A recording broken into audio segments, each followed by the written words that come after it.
Silakan.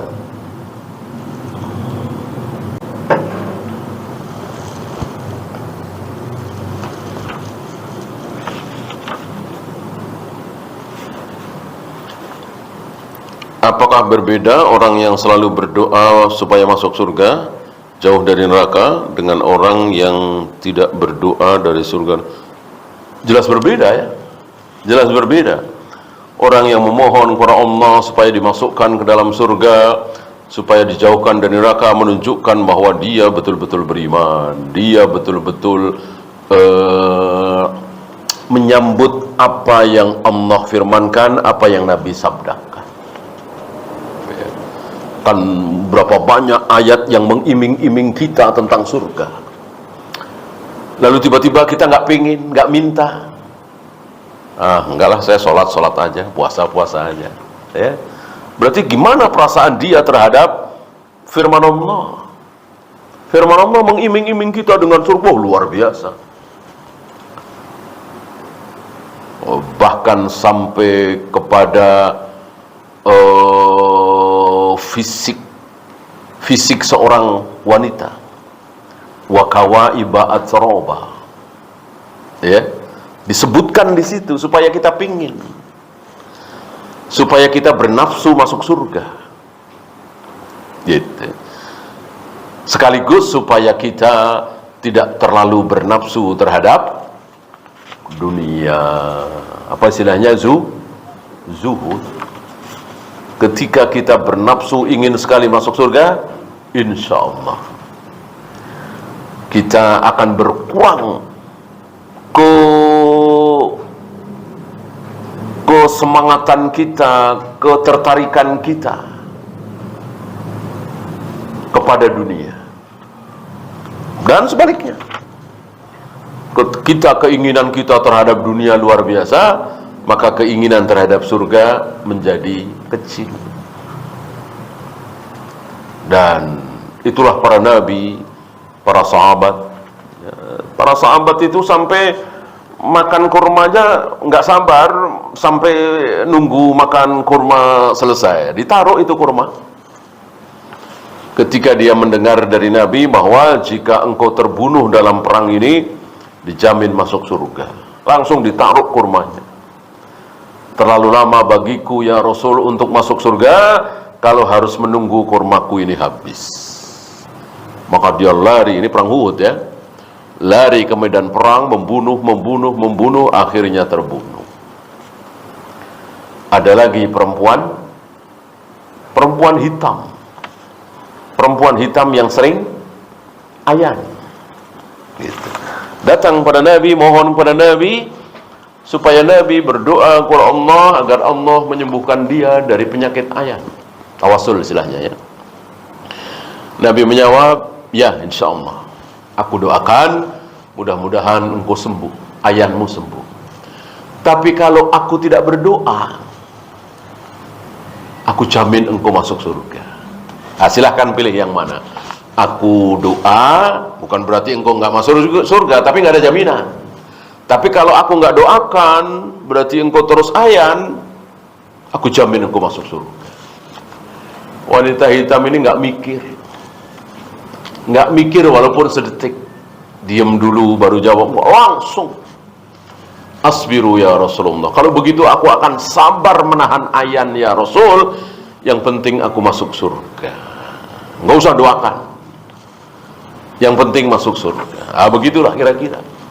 Orang-orang baik, orang-orang saleh, orang-orang taat terhadap surga itu begitu semangat. Tidak seperti kita. Kita kurang semangat. Semangatnya terhadap dunia, pangkat, jabatan, kedudukan.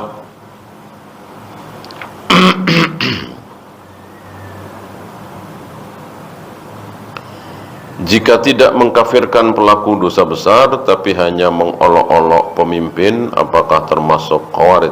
Salah satu sifat khawarij, mengolok-olok. Ya, salah satu sifat. Karena khawarij ini punya beberapa sifat kan. Yang terbesar tadi, mengkafirkan pelaku dosa besar. Ada sifat lain, tidak mau taat kepada pemimpin, menjelek-jelekkan, mengolok-olok pemimpin. Mestinya aibnya kita tutup, kita simpan, ini malah diumbar, disebarkan. Ini salah satu sifat Khawarij. Kemudian tidak melihat kebaikan orang.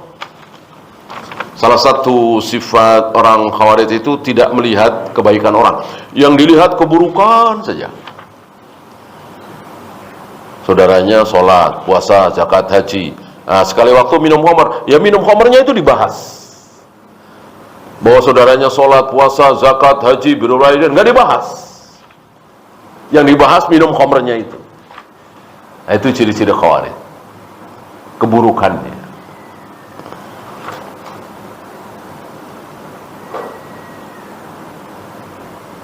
Orang yang lututnya sakit, kalau duduk tahiyat, sebaiknya sholatnya duduk di kursi dari awal sampai akhir, atau pas sujud saja.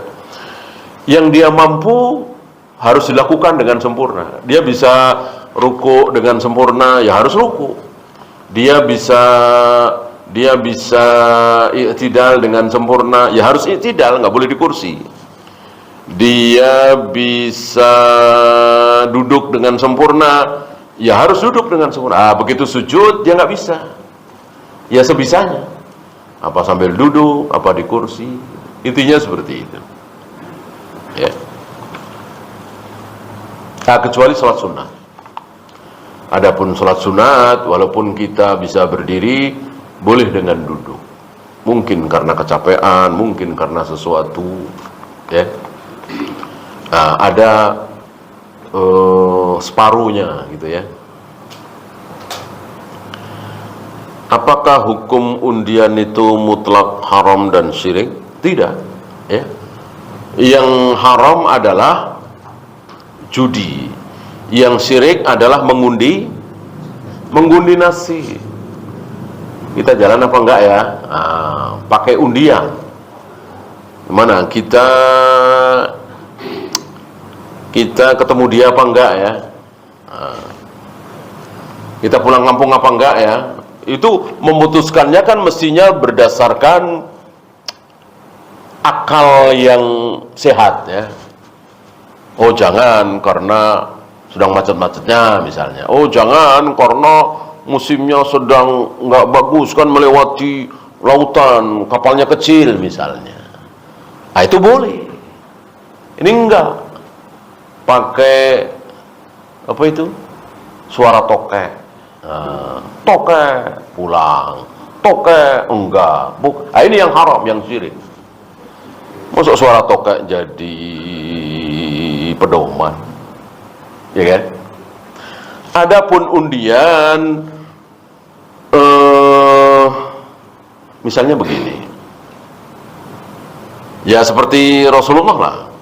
Rasulullah ketika mau safar kan istrinya ada 9 ya, kan nggak mungkin dibawa semua, dibawa salah satu. Yang mana? Nah, yang mana? Kalau mengikuti kehendak beliau, tentu akan beliau pilih saja yang paling beliau cintai, Aisyah misalnya. Enggak, beliau adil. Maka sebelum berangkat diundi. Ya, undiannya bebas secara teknis ya. Misalnya nama masing-masing itu dikocok dan seterusnya, beliau ambil satu atau siapa suruh ngambil ya. Bolehkah? Boleh. Boleh ya. Yang haram judi. Undian belum tentu judi. Undian berhadiah barangkali ya. Judi itu gimana sih? Judi itu ada dua belah pihak. Kalau pihak pertama untung, pasti pihak kedua rugi. Kalau pihak pertama rugi, pasti pihak kedua untung. Kalau pihak pertama menang, pasti pihak kedua kalah. Kalau pihak pertama kalah, pasti pihak kedua menang. Dan begitu seterusnya. Itu judi. Ya. Kalau antum melakukan transaksi atau apa, isinya begitu. Kalau antum menang dia kalah, dia menang antum kalah. Antum untung pasti dia rugi, dia untung pasti antum rugi. Ya, ini judi. Ya.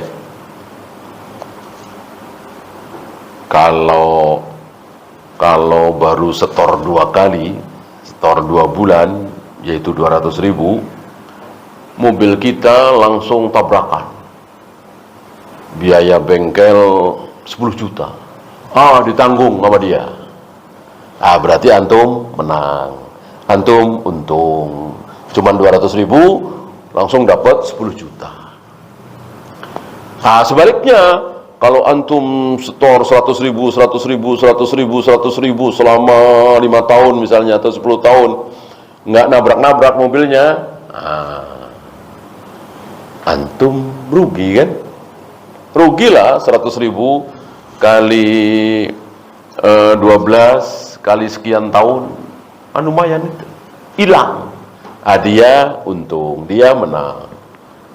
Itu jelas judi. Ya. Kalau antum untung, dia tidak untung, tidak rugi, misalnya begini nih. Antum 10, coba lari dari sini sampai ujung kali itu. Ya. Siapa yang nomor 1 nih, saya kasih 500.000 misalnya. Duitnya dari saya. Betul-betul duit saya. Judi apa bukan? Judi apa bukan? Bukan, ya. Karena yang kalah itu kan tidak store duit. Tidak rugi duit. Gitu ya. Kecuali 10 orang ini nyetor ke saya masing-masing 100.000. Ini 100.000. Atau jangan terlalu besar, 50.000. Gitu. Nanti yang menang dapat itu. Yang kalah tentu nggak dapat. Ya jelas itu judi. Karena yang satu untung, yang satu rugi, yang satu rugi, yang satu untung pasti. Yang tidak rugi sekali lagi kalau istilahnya dari pihak ketiga. Ya. Jadi pesertanya itu tidak mendaftar, tidak keluar uang. Untuk mau apapun. Bahkan mau lomba MTQ pun kalau daftar nanti ada hadiahnya, judi. Sebab yang kalah kan pasti rugi, orang daftar tapi nggak dapat hadiah. Ya, hati-hati.